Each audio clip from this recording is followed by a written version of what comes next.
इधर जरा इस तस्वीर को देख लीजिए। यही तस्वीर दरअसल बिहार के चुनाव नतीजों की आखिरी तस्वीर है, नीतीशपुर 4, क्योंकि बिहार में नीतीश के नेतृत्व में चौथी बार सरकार बनने जा रही है। इस चुनाव में भले ही नीतीश की पार्टी जेडीयू का अब तक का सबसे खराब प्रदर्शन दिखाई दे रहा है, लेकिन बिहार ने नीतीश पर एक बार फिर से भरोसा किया है। नीतीश कुमार की सुलझी हुई शख्सियत और गंभीर राजनेता की छवि बिहार के लोगों के दिलों को भा गई।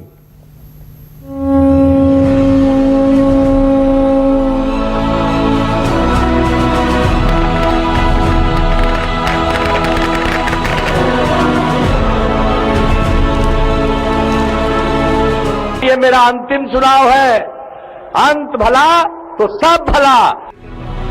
नीतीश कुमार का ये दाव बिहार में चल गया।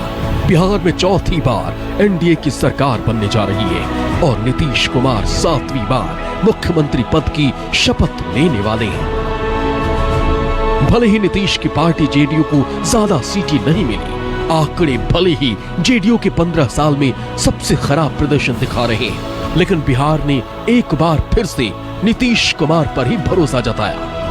एक तरफ महागठबंधन से तेजस्वी ने कमान संभाली हुई थी, तो दूसरी तरफ नीतीश कुमार ही एनडीए का झंडा बुलंद किए हुए थे।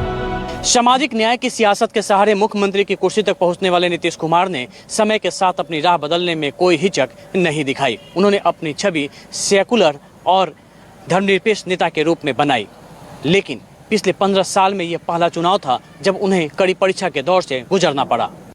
बिहार विधानसभा चुनाव के दौरान कोरोना काल में बिहार लौटे लोगों में बेरोजगारी और बाढ़ की वजह से मुख्यमंत्री नीतीश कुमार के लिए लोगों में जबरदस्त नाराजगी दिखाई दे रही थी। सीएम नीतीश के खिलाफ एंटी इनकम्बेंसी का फैक्टर भी काम कर रहा था।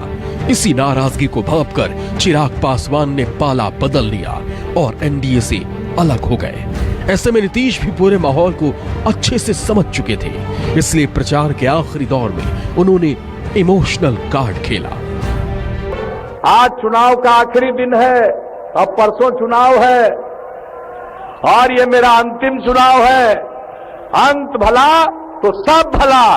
अब आप बताइए, वोट दीजिएगा ना इनको? हाथ उठा के बताइए। एक तरफ तेजस्वी बेरोजगारी, पलायन और शराबबंदी से लेकर तमाम मुद्दों पर नीतीश सरकार को घेरते रहे, तो नीतीश कुमार ने जंगल राज के तीर से तेजस्वी के सारे चुनावी हमलों की हवा निकाल दी। नीतीश चुनावी जनसभाओं में लोगों से 15 साल लालू राज और 15 साल सुशासन की तुलना करने को कहते थे और इसी दम पर वोट मांगते हुए दिखाई देते थे। जो पहले अपराध होते थे, शाम होते ही डर के मारे लोग घर से बाहर नहीं निकलना चाहते, क्या स्थिति हो गई और अपराध पर इतना नियंत्रण हुआ। बिहार इतनी बड़ी आबादी का राज्य, इतना बड़ा राज्य, और अब अपराध के मामले में बिहार इस देश में 23वें नंबर पर पहुंच गया है। बिहार की फिजाओं में जब रोजगार का मुद्दा गूंजा तो तेजस्वी ने युवाओं से 10 लाख नौकरियों का वादा कर दिया, लेकिन नीतीश अच्छे से जानते थे कि बिहार का खजाना खाली है, ऐसे में इतनी नौकरियां दे पाना मुमकिन नहीं। आजकल हम देखते हैं, कहता है इतना लोगों को नौकरी दे। अच्छा, ऐसा कहीं है कोई दुनिया में जी? आप उतने लोगों को नौकरी दोगे तो बाकी को क्या नहीं दोगे? सबको दे दो। आप पैसा कहां से लाओगे? जिसके चलते अंदर गए उसी पैसा से होगा। नीतीश कुमार की राजनीति ऐसी रही है कि उनकी पार्टी संसद में नागरिकता संशोधन कानून यानी सीए का समर्थन करती रही तो एनआरसी का विरोध करती हुई दिखी। ऐसे में नीतीश ने बिहार में बनने वाले हर समीकरणों का जोड़ घटाव किया और अपने वोटर्स को भरोसा दिया कि वो अपने एजेंडे से न तो इधर हुए और न ही उधर। ये कौन दुष्प्रचार करता रहता, फालतू बात करता रहता है? यहां से कौन किसको देश से बाहर करेगा? ऐसा इस देश में किसी में दम नहीं है कि हमारे लोगों को, सब हिंदुस्तान के हैं, सब भारत के हैं, कौन इसको बाहर करेगा साहब? विपक्ष भले ही शराबबंदी के फैसले को नीतीश के खिलाफ इस्तेमाल करता रहा, लेकिन महिलाओं ने नीतीश के इस फैसले को काफी पसंद किया। नीतीश के इस फैसले के पीछे महिलाओं को शराबबंदी तो ठीक ही लगी, लेकिन महिला सुरक्षा भी साफ साफ दिखाई दी। महिलाओं के कहने पर हमने शराबबंदी लागू किया और अभी कुछ लोग हमसे जो सबसे ज्यादा नाराज हैं, ये जो धंधेबाज है, दारू का धंधा करता है, वही बायां दायां इधर से उधर करके चाहता है कि हम चले जाएं। आप जरा सोच लीजिए, महिलाओं का क्या बुरा हाल होता था, उनके आह्वान पर, उनके कहने पर किया।